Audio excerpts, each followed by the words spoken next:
마침내 찾아온 평화. 다음 날 아침 오디세우스는 일찍 잠에서 깨어났다. 그에게는 할 일이 많았다. 그가 페넬로페에게 말했다. 궁전의 여자들은 모두 이 방에 모여있게 하세요. 내가 나갔다 돌아올 때까지 어떤 사람도 이 방에 들여놓아서는 안 됩니다. 조용히 기다리기만 하세요. 그는 남자라는 남자는 모두 모아 궁전을 경비하게 했다. 그리고는 텔레마코스와 돼지치기와 소치기를 불러 단단히 중무장하게 했다. 그는 텔레마코스와 두 충성스러운 부하를 데리고는 산속에 있는 왕실 농장으로 향했다. 아버지 라에르테스가 살고 있는 곳이었다. 여러 채의 농장 건물이 보이는 데까지 이르렀을 때였다. 오디세우스는 텔레마코스를 비롯한 세 사람을 미리 농장의 살림집으로 올려보내 시중드는 사람들과 함께 음식을 마련하게 했다. 그리고 자신은 가파른 과수원길을 내려가기 시작했다. 그가 향하고 있는 곳은 아버지가 일하고 있는 계단식 포도밭이었다. 노인은 비바람에 찌들 대로 찌든 옷차림을 하고 거기에서 일을 하고 있었다. 노인은 무릎에다 가시에 긁히는 것을 막아줄 두꺼운 가죽 가리개를 차고 있었다. 노인은 포도나무의 뿌리잠을 파는데 여념이 없었다. 혼자였다. 하인들은 계단식 포도원에 필요한 돌을 주우러 가고 없었다. 그는 아들이 바로 곁에 다가갔을 때야 고개를 들고 아들을 올려다보았다. 아들이 먼저 엉뚱한 소리를 했다. 그는 마침내 오랜 방랑을 끝내고 돌아온 자기를 사람들이 어떻게 생각하는지가 궁금했다. 아주 열심히시군요. 어르신, 이렇게 열심히 일하시니 여기 자라는 나무 중에 어르신께서 잘 모르시는 나무는 없을 테지요. 저는 이렇게 손질이 잘 된 포도 덩굴을 본 적이 없습니다. 어르신께서는 누구의 노예이시지요? 이 훌륭한 포도밭의 주인은 누구시지요? 라에르테스는 그토록 평화로운 포도밭에 갑옷으로 완전 무장하고 나타난 사람을 의아해하는 눈으로 바라보며 대답했다. 나는 누구의 노예가 아니라 이 포도밭의 주인이라네. 나는 이레베도 한때 이타카와 주변의 섬들을 다스리던 왕이었다네. 무슨 소리냐고? 내가 바로 라에르테스라네. 내가 바로 지금까지 소식이 없는 저 위대한 오디세우스의 아버지라네. 그대가 한 가지 질문을 했으니 나도 한 가지 질문을 할 권리가 있네. 나그네여, 그대는 누구이며 어디에서 온 사람인가? 오디세우스가 대답했다. 저는 시켈리아 사람입니다. 저는 시켈리아에서 트로이아 전쟁을 끝마치고 귀국하는 아드님을 만난 적이 있지요. 한동안 저희 집에서 손님으로 묵었습니다. 하지만 그게 벌써 5년 전의 일입니다. 벌써 오래전에 고향에 돌아와 있겠거니 하고 이렇게 찾아왔습니다. 그 말에 노인은 포도 덩굴 밑에 주저앉아 슬피 울었다. 5년 전에 시켈리아에 있었는데도 아직 돌아오지 않는 것을 보면 죽은 게 분명할 테지.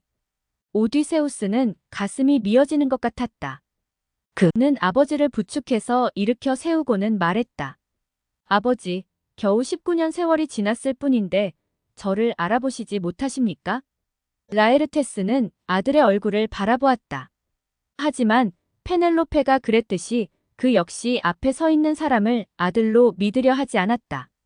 그대가 진정으로 나의 아들이라면 증거를 대어보게. 내가 믿을 수 있도록.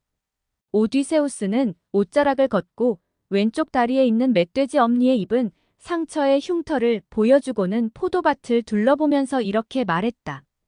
따라와 보세요. 아버지께서 저에게 주신 나무를 보여드릴게요. 그 나무들이 어렸을 때는 저도 어렸지요. 어린 저는 개들을 데리고 아버지의 발치에서 놀고는 했습니다. 저기 있는 13그루의 배나무도 제 것이고 10그루의 사과나무도 제 것입니다. 40그루의 무화과도 제 것이고요. 그리고 때가 되면 50고랑의 포도밭도 저에게 주시기로 하셨지요. 그 말을 듣는 순간 라에르테스의 무릎이 부르르 떨렸다.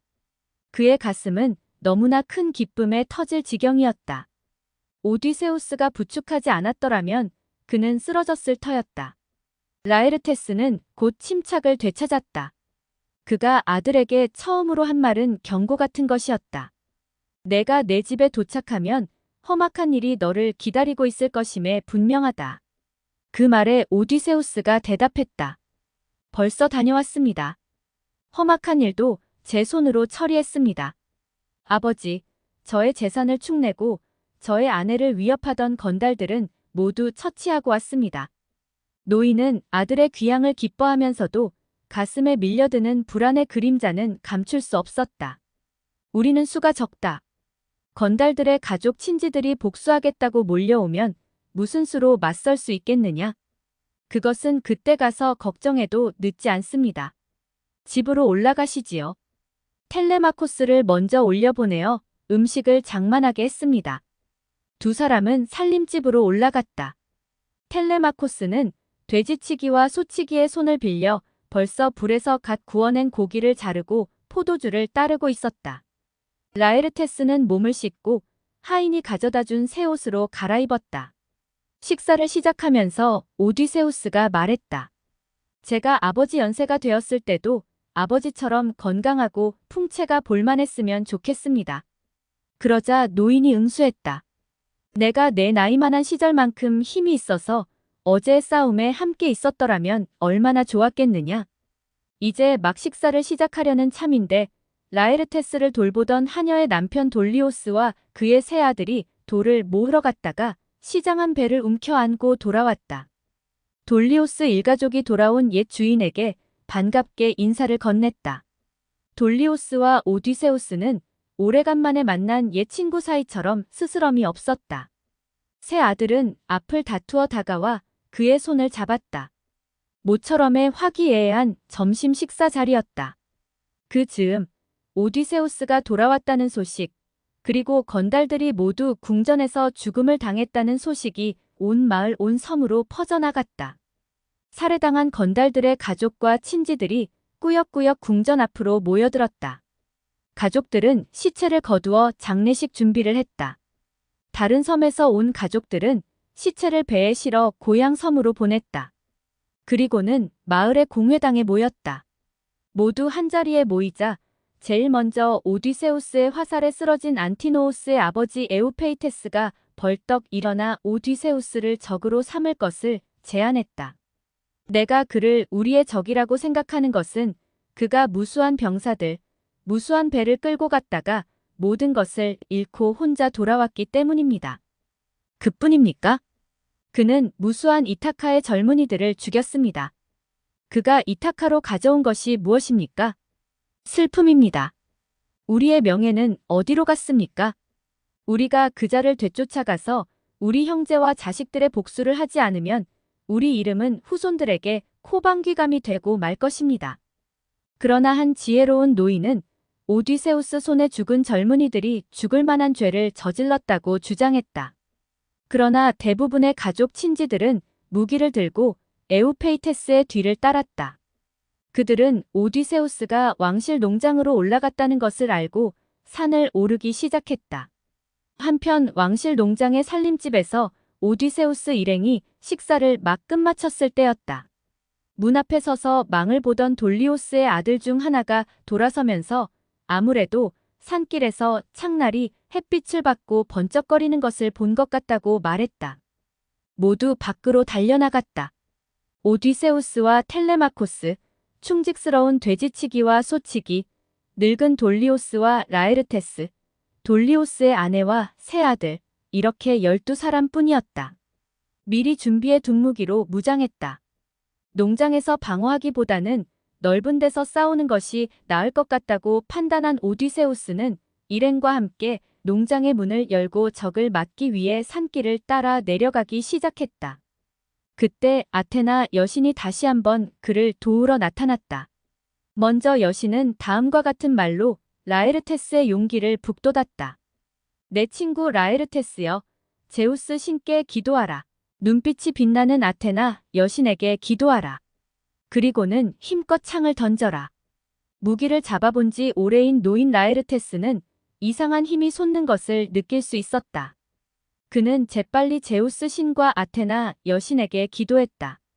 기도가 끝났을 때 적의 선두가 창을 던지면 맞을 만한 거리로 접근했다. 그는 창을 잡고 뒤로 힘껏 젖혔다가는 그대로 에우페이테스를 향해 던졌다. 에우페이테스가 땅바닥에 고꾸라졌다. 그의 갑옷에서 쨍그랑 소리가 났다. 뒤따라오던 무사는 우두머리가 쓰러지는 것을 보고는 멈칫했다. 오디세우스와 텔레마코스가 각기 한 손에는 칼, 한 손에는 창을 움켜쥐고 앞으로 나섰다. 그러나 아테나 여신이 무리 속에서 양쪽의 무사들을 향해 고함을 질렀다. 이타카의 사람들이여, 피를 더 흘리기 전에 이 싸움을 멈추고 각자의 자리로 돌아가라. 여신의 음성이 들리자 복수전에 나섰던 사람들의 가슴 속으로 공포가 번져갔다. 그들은 무기를 내려놓고 돌아서서 도망치기 시작했다. 그러나 오디세우스의 피는 이미 뜨거워질 대로 뜨거워져 있었다.